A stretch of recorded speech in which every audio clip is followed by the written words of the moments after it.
So our task here is to take a look at sample number 2 from Amber's day 1. Yep, that's right.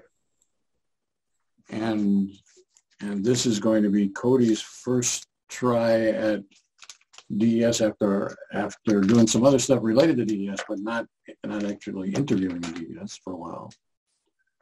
And and our task is to treat it something like a masterclass where we're gonna play, I'm gonna stop, we're gonna talk about it, I'm gonna tell you what my opinion is. We're gonna try not to confuse my opinion with the truth with a capital T or whatever, and see whether there's something useful that comes from this kind of a conversation. So are we ready to launch Amber Beep 2, 1.2? Yep, I think it says when you're ready, you can go ahead and share your screen and all right, I got to pull share the video. Screen. Okay.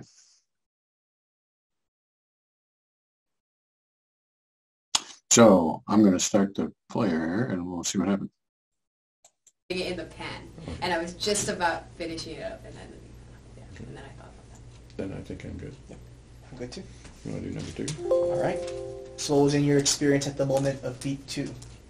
So beat 2, I was watching. Okay, I'm gonna kind of set the scene. So I was sitting in my kitchen. Usually when I'm cooking and I'm waiting for my food, I bring my iPad into the kitchen, and I'm watching TV or just a show, or it could be anything, but it just depends how long things are going to take.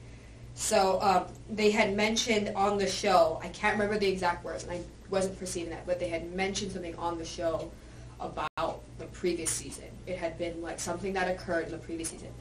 And I was trying to remember what that was, and I was kind of, I was visually seeing what happened as a form of recollection, and then the beep went off.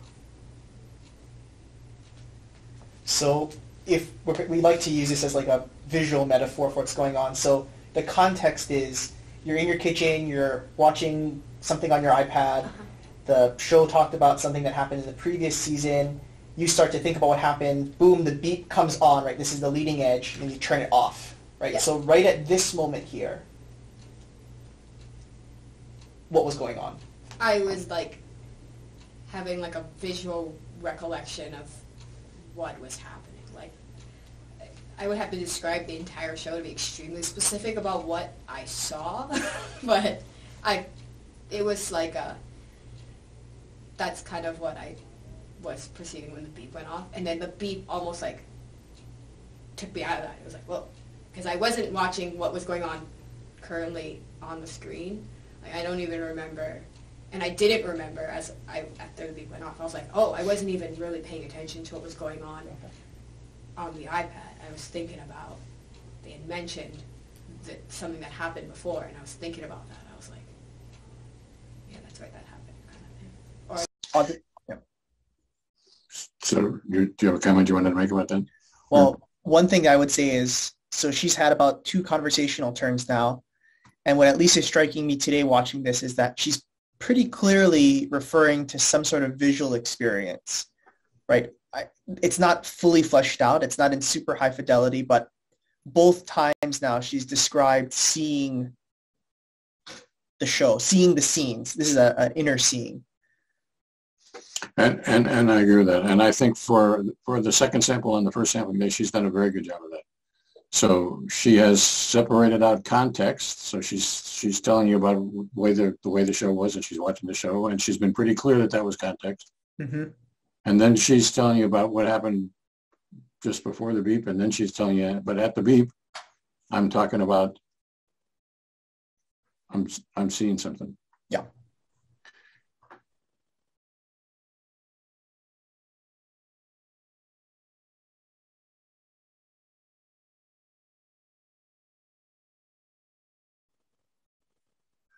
So I have watched this. So I'm in the process of creating the transcript. And so I want to go back and watch it a little bit of this again. That's fine.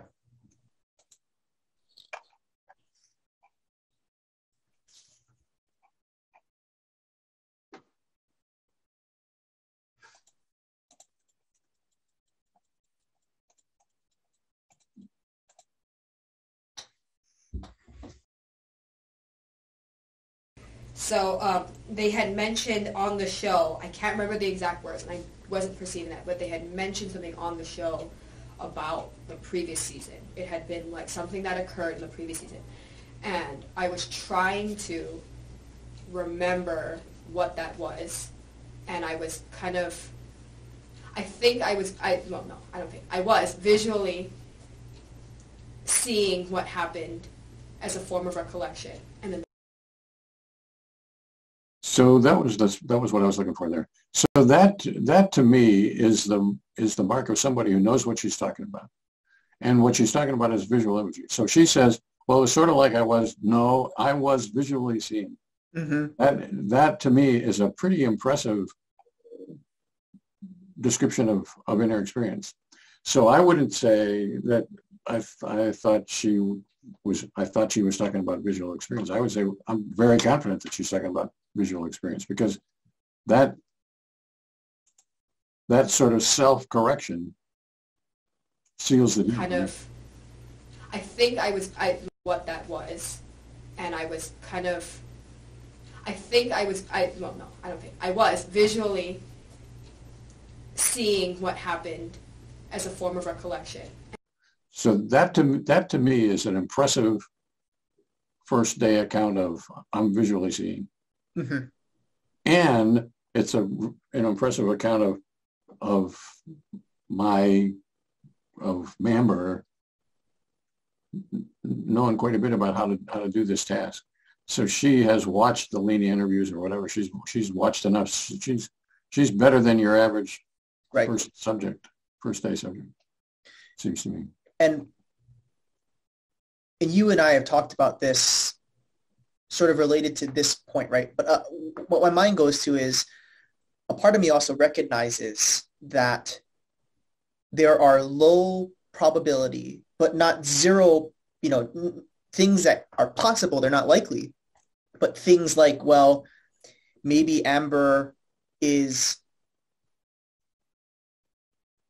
speaking in a way that seems to indicate she grasped phenomena when really what she means is, I have seen this thing in my show. So I'm telling you, I'm seeing this, but in actuality, I know this scene, I'm into the content of it, but what's actually apprehended by me is not anything visual. Or maybe because she's watched the Lena interviews and because she's, doing this for the first time and learning about DES and maybe wanting to impress us or whatever it could be, that context might lead her to speak more confidently about phenomena than was actually there. And all those things are not relevant, or they're not necessarily, those are possibilities. I don't think that's actually what's happening if you stick to what was being said in the interview. What she's saying in that 3-second clip is correcting herself, saying, I am seeing this scene from the previous season. So I totally, if what you're saying is it's possible that she's speaking in such a way that she has misled Russ here, and maybe Cody too, but from what I was just saying, she's misled Russ to think that she's doing a pretty good job about apprehending her inner experience at the moment of the beep. But in fact, as the omniscient being would know, she hasn't really done that. She's given a good impression of somebody who did that, but for whatever reason, that might be wrong. And that's a low probability, as you say, but it's still a possibility. Mm-hmm. Is that the point? And that's how I said, yeah. Okay. So I agree with that. I think that's totally true. The question is what to do about it.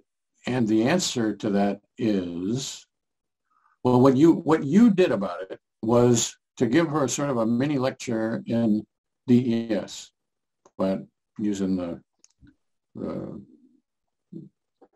this is the moment that we're interested in. Visual aid. Right, yeah. And I worried about it when you were doing that, because to my ears, she said, I know what I'm doing here. I've told you about what's before the beep, what's after the beep, what's context. I don't need a lecture. And then you give her the lecture.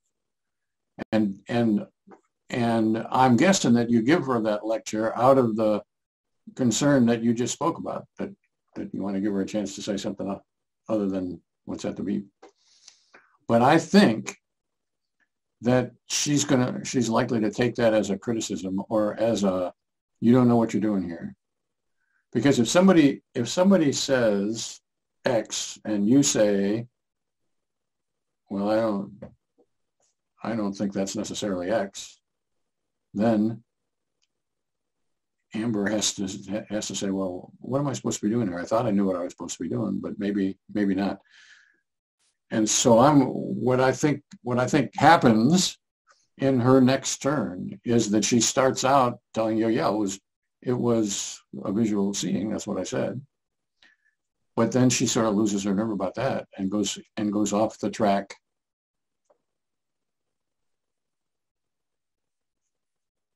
And tells us about stuff that isn't really about experience at the moment of the beat. So the question is what to do about that. So and my suggestion would be something like, if you think she knows what she's talking about, then you ought to give her credit tentatively for knowing what she's talking about, and keep an antennae up. Well, maybe I'm mistaken here. I should keep a lookout, a listen out for anything that she says that would lead me to think that maybe I was mistaken about that. And it's a challenge, because it's two separate deals in the first place that have to go on at the same time. I want to hear what she's saying, and she seems like she's saying it, so I want to hear that. But at the same time, I'm going to maintain my skepticism. And I will say, I think part of my reasoning, or what was going on for me when I used the visual metaphor, was that in that moment, when this was all happening in real time for the first time, I think I had lost the visual part of it amidst the context and the stuff leading up to the beep and the stuff after the beep. So I felt the need, given that this was the second beep sample that we were talking about, of, let me clarify a timeline that was going on here, sort of both for her sake, but also for my sake, because that wasn't, what's clear to me now, listening to her saying, I'm visually seeing, I think her exact words, I'm visually recollecting this scene, was not as clear to me in the moment of the interview. And so, as best you can recall at the moment of the interview, did you think I've sort of lost track here? I got to double back. Was that in your experience? I would say so. So my recommendation about that is own it. I think you can say, I got distracted. Can you start over again and tell me? And the advantage to that is that it doesn't come across as a criticism of her. It doesn't have the possibility of being a criticism of her. And so I think it's totally fine if for whatever reason I lost track of what's going on, you can say, I lost track of what's going on here. And people appreciate that, because it tells them, it communicates them directly. I wanted to hear what you said, but I had an itch in my eyebrow and I had to scratch that, and that took it off. Or there was something out in the street that happened, or a stomach growled, or Lord knows. But I want to hear from you, and I didn't. Mm-hmm.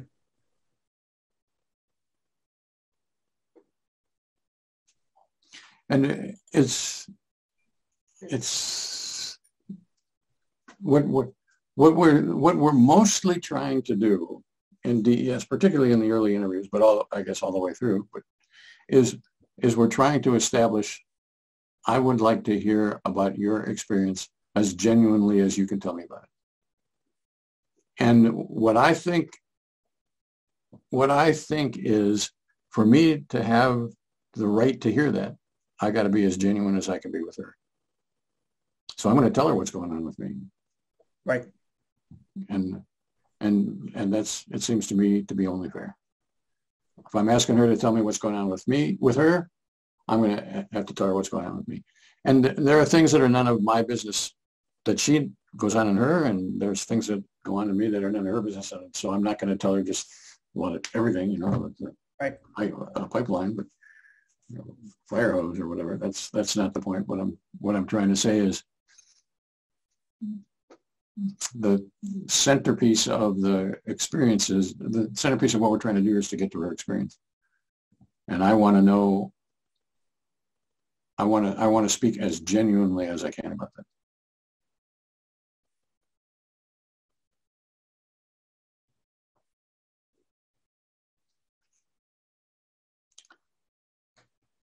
So you give her the lecture. Let's see whether we can.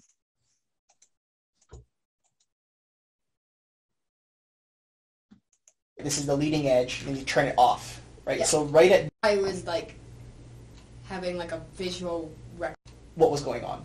I was like having like a visual recollection of what was happening. Like I would have to describe the entire.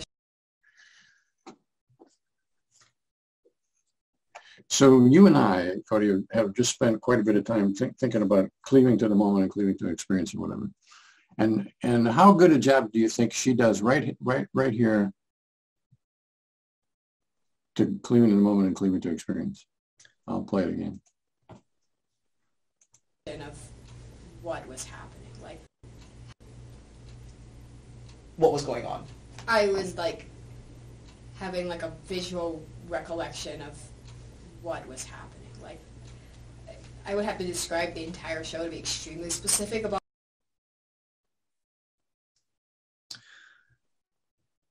Well, I would say that's what we would call a description falling short types of junctifier, right? She's talking about phenomena. She's talking about an inner seeing. That description, that phenomena she's referring to, that she's trying to describe, is consistent. She started out saying that in the previous turn. She's saying it here again. She's not generalizing that. It's constrained to that. But I think, again, for all the reasons we talked about here, right, I've come at her with some feedback that might start to signal to her that she's not doing it right. And so she starts to subjectify, going, well, I'm telling you, right, I'm visually seeing something, and then, but that's couched with, I think, 2 likes. But she's still talking about the same thing.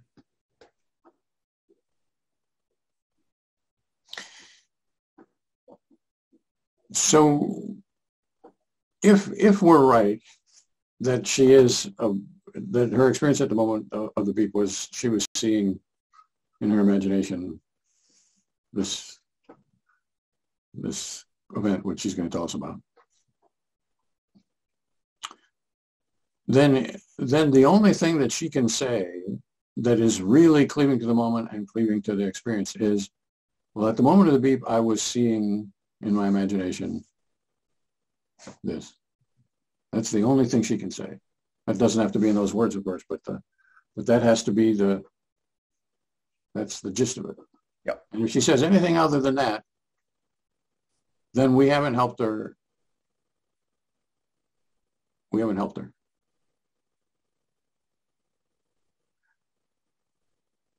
Now, people do have to give you a little context so you can understand things. And I'm not opposed to people giving context. They have to do it.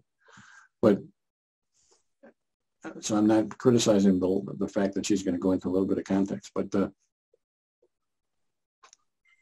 the context is not the important thing. The important thing, what we're really interested in, is the experience, and she's not going directly there. And so that, to my way of looking, is that says that Cody's last turn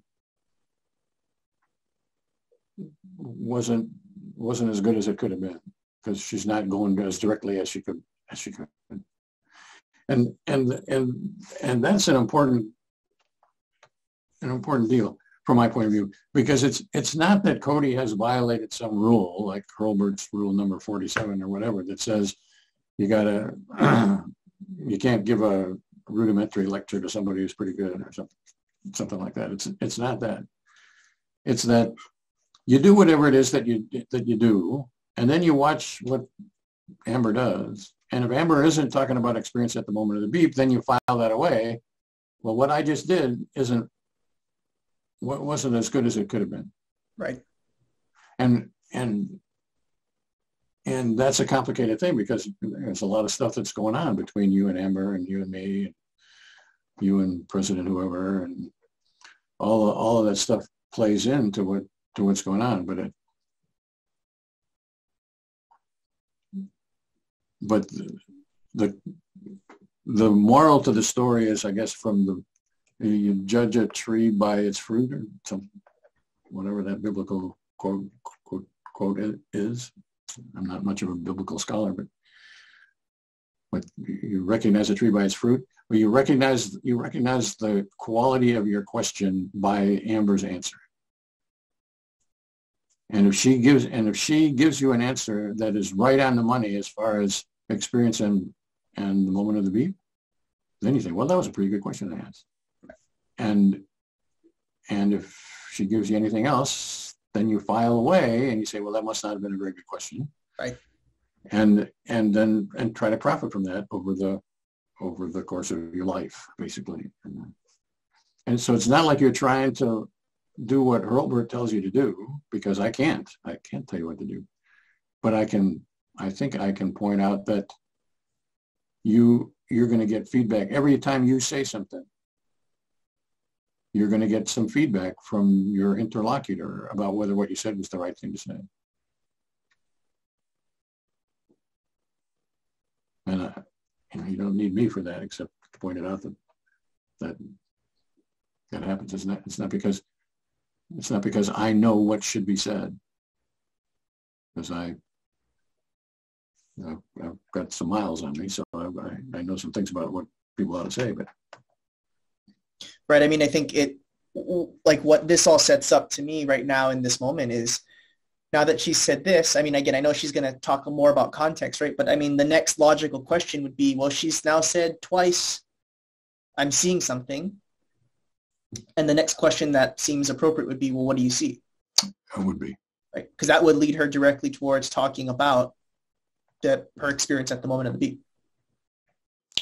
I would say that as a rule, so here's I just said there weren't any rules, and I'm going to tell you a rule, and that is if you're pretty sure that somebody's talking about visual experience, about the only thing you can ask is, well, what did you see?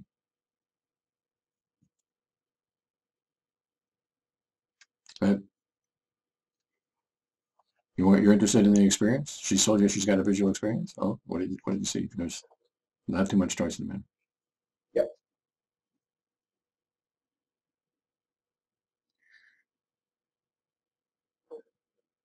And I would say you can interrupt her and say, I must have asked a bad question or whatever.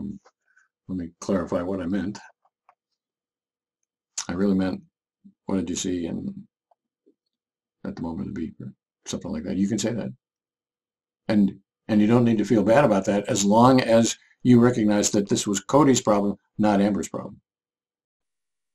Right. I guess the question for me with that in mind is, would Amber recognize that this is not her failing? Well, I'm saying this, but because, I asked the wrong question.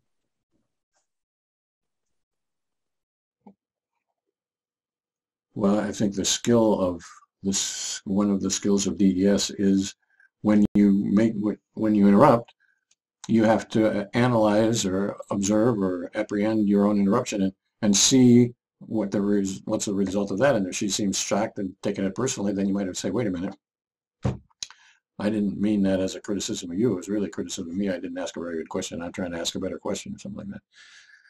So, but the moral to that story is, the more honest you are with yourself about, well, I didn't hear what you said, Amber. Can you tell me again? There's no criticism of Amber in that. And as long as you accept that it's not Amber's fault that you didn't hear her, and it's not really Amber's fault that she's telling you what she's telling you. You've structured the situation, or we've structured the situation. You've asked the question, or whatever.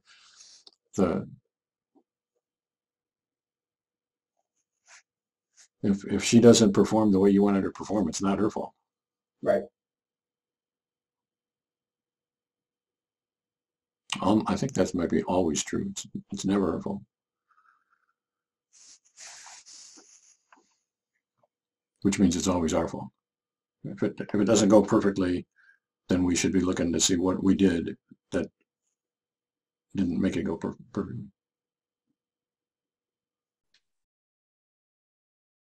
Onward? Yep. What I saw, but it was like that's kind of what I was perceiving when the beep went off, and then the beep almost like took me out of that. It was like, well, because I wasn't watching what was going on currently on the screen. Like, I don't even remember, and I didn't remember after the beep went off. I was like, oh, I wasn't even really paying attention to what was going on the iPad. I was thinking about, they had mentioned something that happened before, and I was thinking about that. I was like, so from my point of view, I'm just going to tell you how my processing works here. Is I can't understand a word that she's saying here because it doesn't come into me at all. I'm waiting for her to be telling me about the experience about seeing, and if she tells me anything else about seeing, I don't even hear it. Literally, I'm going to wait until she's telling me about either she's telling me about seeing or she's telling me about something which is going to lead me to suspect that the experience was not about seeing. And anything else doesn't matter. And so what do you take her when she's saying here, she's thinking about, I'm forgetting the exact word she said, but, you know, in the past couple of seconds here, she said, you know, I'm thinking about this past scene or something like that. Want to back up? Yeah, maybe like, yeah, that's good. Really paying attention to what was going on the iPad. I was thinking about, they had mentioned something that happened before, and I was thinking about that. I was like, yeah, that's right, that happened, kind of thing.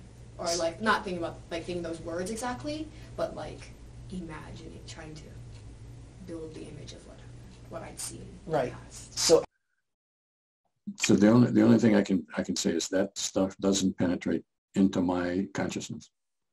I don't even hear it. What she's saying is the only message that I get from that is she's not telling me what I want to know. I don't hear anything other than that.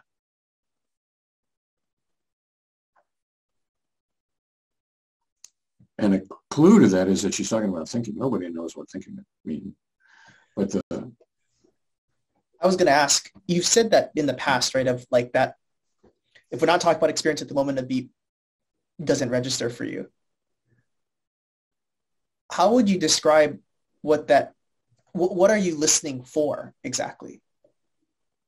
What would clue you in that we're talking about the thing that you're interested in?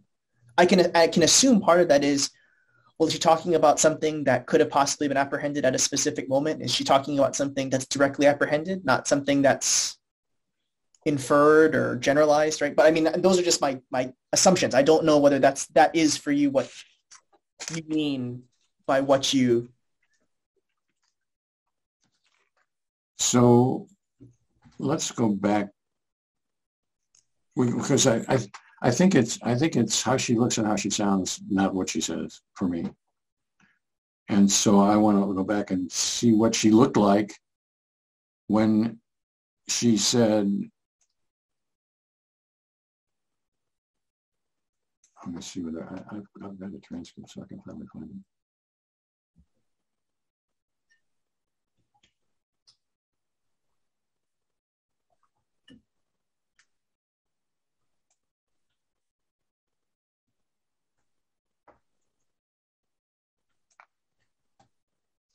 This is her opening term, basically. Okay. But they had mentioned something on the show about the previous season. It had been like something that occurred in the previous season. So all that stuff that she's doing on like that's a signal to me. Well, I'm not talking about what I know anything about. This is, back there, whatever. She's flailing around as far as what's her experience is concerned. And I was trying to remember what that was. And I was kind of, I was visually. Now that's what she looks like when she knows what she's talking about. So I have filed away in my memory bank, I think, what Amber looks like, what Amber as an individual looks like when she's talking about her inner experience. And it's like this.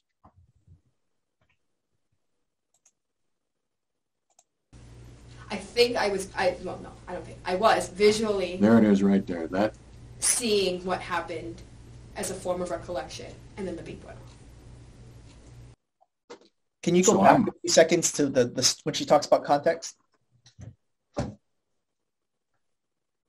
remember what that was, and I was kind of, A few more seconds. well, no, that was, and about the previous season. It had been like something that occurred in the previous season, and I was trying to remember what that was, and I was kind of, I was visually seeing what happened as a form of recollection, and then the beep went off.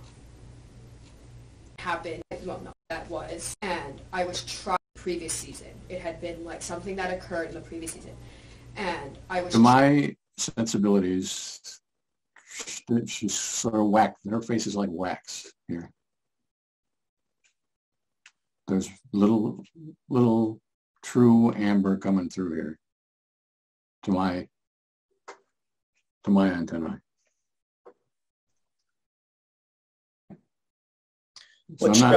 What struck me was there was something that was very careful to what she's saying when she starts to talk about the seeing. There's before it's, well, I can talk all day. Here's the facts, and here's what happened. I'm not really married to it. It's not really that important, but this is the context. And then things sort of slow down when she says, and this is what was going on for me. And you can tell that she's not straightforwardly saying, right, well, I'm seeing the scene in my imagination. There's a rectangle and I'm looking at the scene and it's a guy standing like this. But that comes later. But in her very first attempt to say it, there's some genuine attempt to put this thing into words, right? Like I'm seeing something. So I don't think I can tell you what to see. What I can tell you, I think, is it's worthwhile trying to cultivate a sense of when somebody is telling you about experience at the moment of the beep and when they're not, what they look like. And the way you cultivate that sense is not by getting a lecture from Herbert. It's not going to do you any good. The way you do that is to, watch videotapes and rewind them and say, well, this is what she looks like when she's not talking about experience, and that's what she looks like when she is talking about experience. And you sort of file that away in your memory bank. And after some hundreds of times, then it'll start to, then your sensitivities will say, well, she's not talking about experience. I don't have to pay attention to this. I can think about something else. So what I can say is that to my sensibilities, this is what she looks like when she's not talking about experience at the moment of the beep. Trying to remember what that was, and I was kind of, I was visually. And then she transforms herself into somebody who's aimed at experience. And her face lights up, and she's got,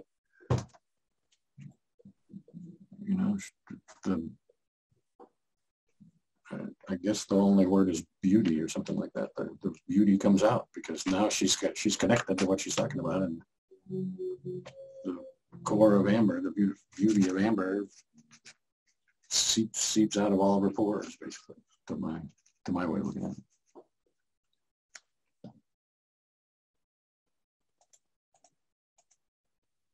Like something that occurred in the previous season, and I was trying to remember what that was, and I was kind of.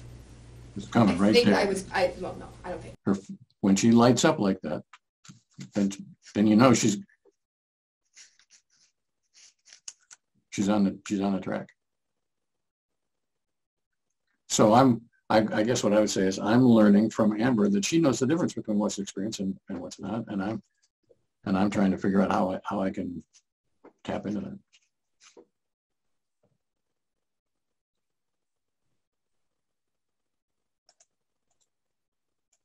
And I was trying to remember what that was, and I was kind of, I was visually seeing what happened as a form of recollection, and then the beep went off.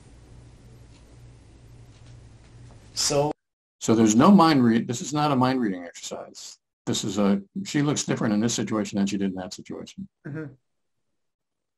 And so I get a sense, well, she probably knows what the difference between experience and non-experience is, because it, you know, comes out of her. She smiles, she lights up.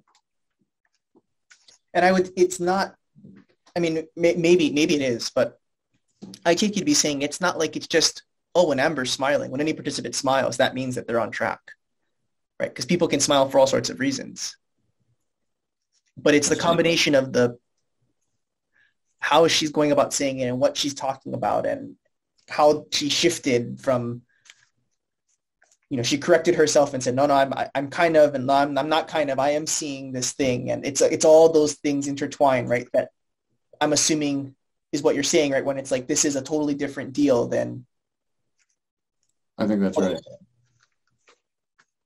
So all of those things as a package lead me to believe that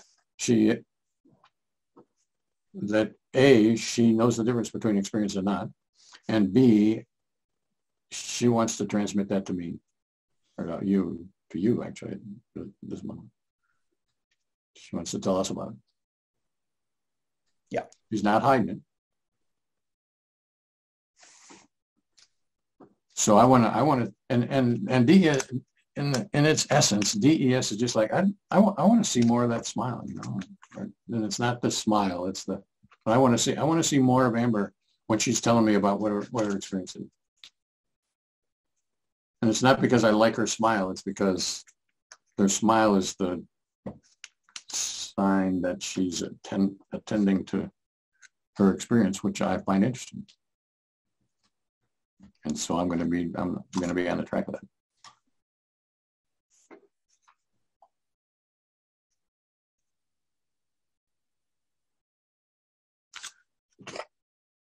So where we were at 17 something. We're past her second turn. Imagining, trying to build the image of what I'd seen. Right. So at the moment of the beep, you called it a visual remembering. I forget the exact word you used, but is this a visual sort of thing? Is this a thought sort of thing? And maybe neither of those things too, but I'm trying to get a perspective of when you say that you were trying to remember what had happened in the previous season. Yeah. How is that present to you? It's present in as if I'm watching TV without anything in the background. Like it's a rectangle, and it's happening in 2D on a screen, but there's nothing else in the background other than this rectangle of what's going on.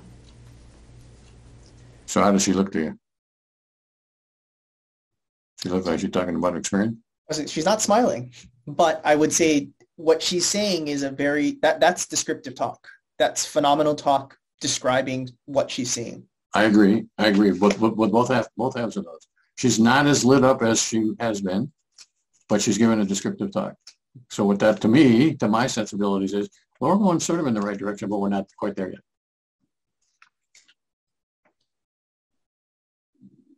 Yeah. Maybe, I'm not dogmatic about that, but on the track, DES is a performance art. This is unfolding in real time, and you got to say something and understand something, or whatever. I'm thinking, well, that's pretty good. I'm thinking it wasn't perfect yet, or wasn't aimed right at it, but it's in the ballpark.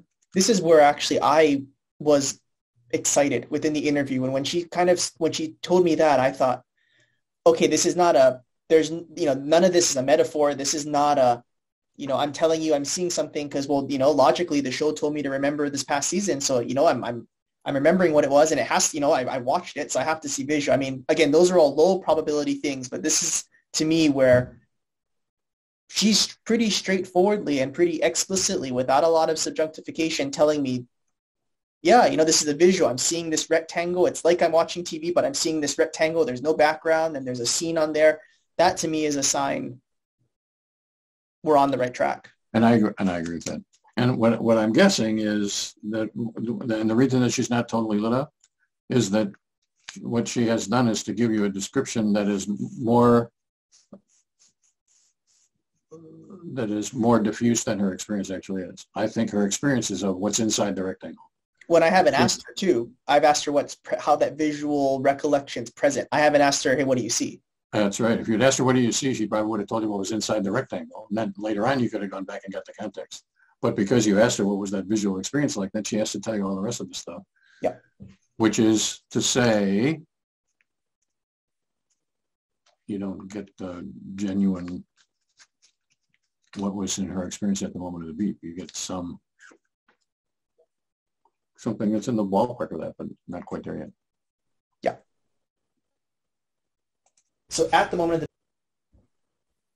beat, you're seeing a rectangle with like no background. Yeah, with like a moving image in it, like I'm watching TV.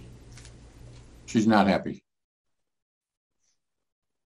So there's something wrong. So the evidence of that is whatever your question was, not a great question because she's not a happy camper.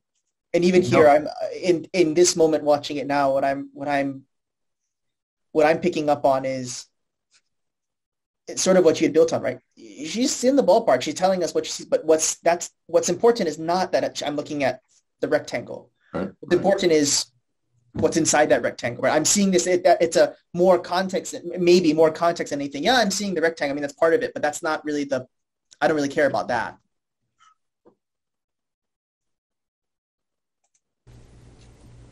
And what is the image? It was of what happened in the show, so it's like the show is about like an imaginary friend. So, and him and all these other imaginary friends were attacking this bad Santa Claus. Sounds kind of crazy, but that's kind of what was happening. So I was seeing, there's a scene where like they're all animated and obviously the actor is a real person. So there's a scene where they're all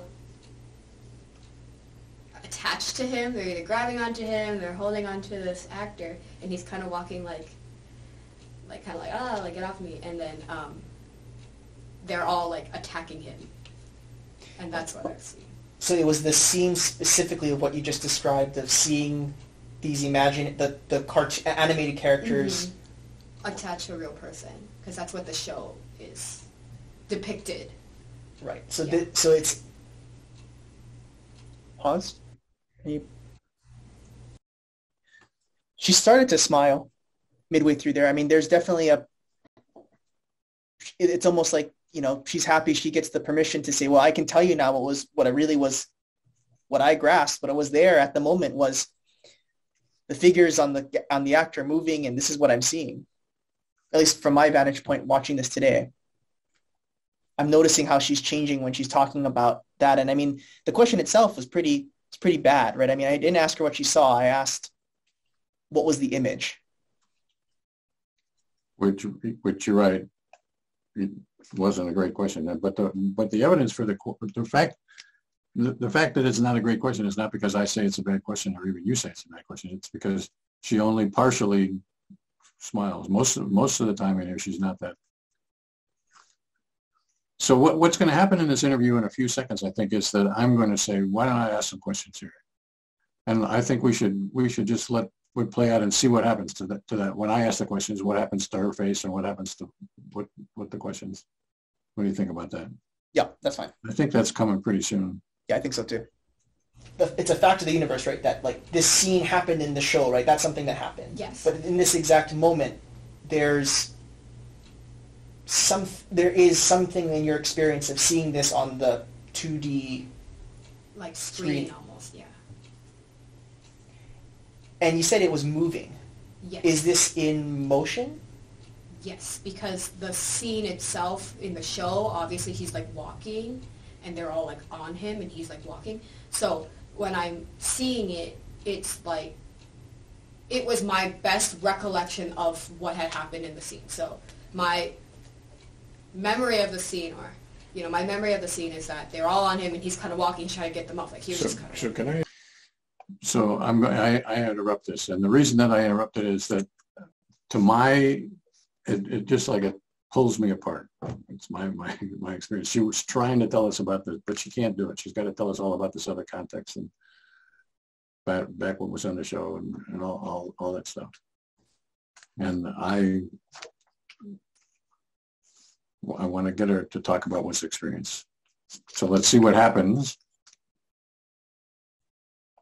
and what her reaction is as it happens. And here again, we should apply the same rules or the same procedure that I suggested for you. That is, watch what happens and see what you can tell whether it's a good question by what happens there. And if she's doing what you wanted to do, then that was a good question. My memory of the scene is that they're all on him and he's kind of walking, trying to get them off. Like he was just kind of. So can I interrupt and ask a couple questions? Because I want to know sort of simply, what do you see? Yeah. Do you see a guy? So even as I was asking the question, she's lit up better than she's been lit up to my questions. Because I want to know sort of simply, what do you see? Yeah. Do you see a guy? So I'm thinking I'm on the right track. With his arms out? Yes. From the front? Yes. Not like directly like flat, but he's like, it's like, in TV they never film directly on, it's like a little bit sideways. This way or this way? That way. This way. Yes. So you're seeing sort of his left side of his face. One thing I want to say too, this is another good example of the different way, the subjunctification, right? I mean, she's saying a lot of subjunctifiers in it, right? Like, well, it's like this and it's like that, but it's very specific and aimed to the experience, right? I mean, she's not approximating it. She's telling you every time more specific details about this inner seeing. At least I think that's true.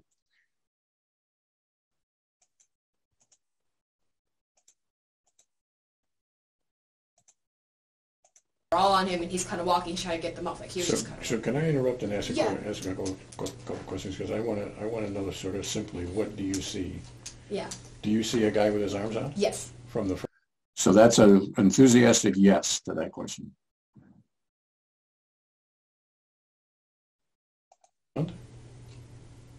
Yes. Not like directly like flat, but he's like, it's like, TV they never film directly on, it's like a little. And so that starts out as being a very careful, she's trying hard to tell us, and then she goes into this off the track stuff. This part right now, she's off the track from my point of view. She's telling us about the way movies generally work or whatever, which I don't really care about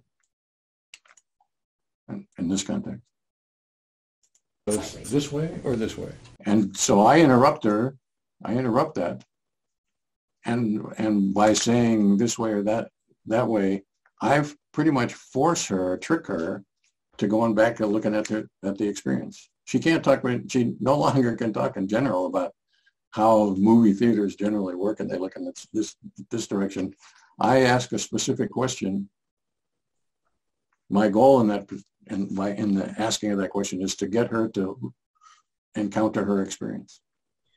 do you ever have concerns by asking that question, by limiting it to like is it this way or this way, that you'll lead, in this case Amber, but lead the participant to tell you, lead the witness essentially? I think that's always a risk. And so I think if you watch my questions, listen to my questions, they're mostly explicit. They're often, let's put it this way, they're often explicitly this way, or doesn't that make sense, or something else, some other that, and so I think that, or something else, it doesn't matter, whatever. I think that is I think the participant learns very quickly that that's implied in everything that I ever see. I'll say too, in this moment as well, I mean, one thing that's I think unique about Amber, given that it's her first day, is that she doesn't just go along with, oh yeah, well now that you say it, it's like that, right? She's saying, well, it's this way, right? And she's pretty declarative about that. Right. And I would say the other thing about leading the witness is I gave her at least two choices. She had to pick between two. So I didn't tell her, does that mean you're seeing him this way? Or is that where you're seeing him from the front or whatever? That would have been leading the witness. Yeah. So by presenting an alternative, first off, I explicitly indicate I don't know the answer to this. I want to hear it from you. There's at least two possibilities out there. But the proof of the pudding, the question is, so after I say this way or this way, well yeah. does that light her up? Does that bring her back to what it looks like she's talking about experience? But he's like, it's like, you know, in TV, they never film directly on, it's like a little so bit sideways. So sideways. It's this way or this way? That way. This way. Yes. So you're seeing sort of his left side of his face or something? Yeah, just like slightly. She's interested. She's interested. To my sensitivity. And I agree. This is at this point of the interview, I thought both then and now, well, she seems to be talking about experience. I mean, there's, I of course, there's always all the caveats and whatnot, but I was pretty convinced. I mean, we're talking about this inner seeing that she saw, and we're describing it.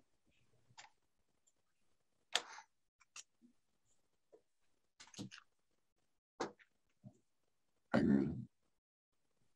Okay. And is he in color or black and white? Or? He's in color. The show is. So was that a good question? Not from the content of the question. It's like my question. I think it's like saying what image do you see, right? She says it's in color, but that's kind of not necessarily the center of the target.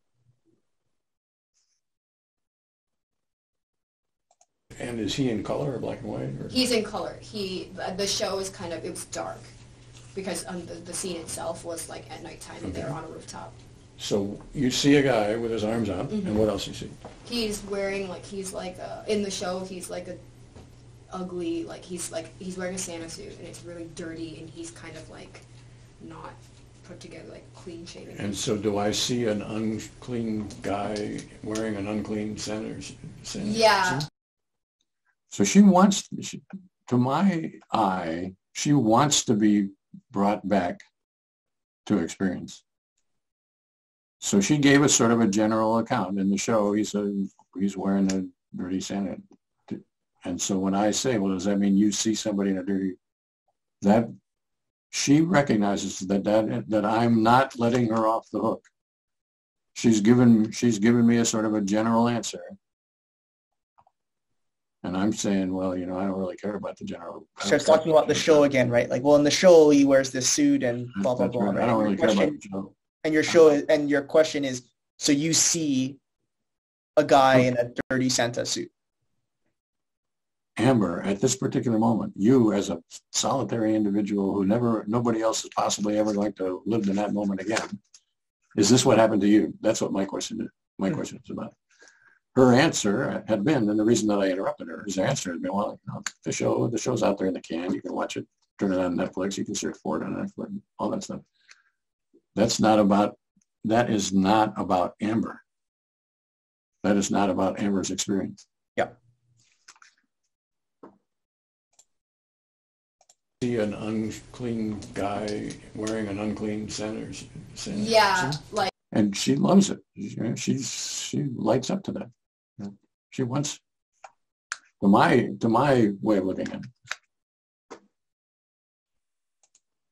Again, I think even if you, and I don't know, I mean, you can try this on for size, but what strikes me too is that it's not just, I think our conversation here today seems to place a lot of emphasis. We've been spending a lot of time talking about her body language and how she lights up. And I think that's part of it. But even just from the perspective of paying close attention to what she's saying, everything here is right on the money when it comes to our goal in DES here, right? I mean, she's talking about her experience. She's talking about experience at the moment of the beat. And we get close, and I think there are times when we lead away from that, where she talks about the show and stuff, but throughout all of that, I mean, I'm buying that we're getting to phenomena here. So I agree with that, but I think what happens is that I ask a question, she answers the question, and then she veers off, and I sort of interrupt her and say, no, I don't want you to go, I don't want you to be veering off. I want you to be talking about your experience. And she tells me a little bit about experience and veers off in this direction, and I interrupt her again. I'm interested in your experience, Amber. I'm not interested in the movie set. And she doesn't, and people say, oh, you shouldn't interrupt people, but people want to be interrupted. I mean, she wants me to help her tell me about her experience because it indicates that I care about her experience. I want to know about her experience. Right. For real, not in some amalgamated way, with all the other stuff that goes in. Well, shows are the whatever. I want to know about her experience. So I'm guessing that we have accomplished the goal that we had in mind for today, which is to see whether we can learn something about how a descriptive experience sampling interview takes place. And I think if we went farther, we'd either rehash the same thing or we'd go on into something else, and we probably don't have the energy to go on to something else. Yeah. We've done enough, for one thing. I thought this was very good. I mean, I think this is actually, this is helpful. Well, I would say if you think it's helpful, then we should do it again.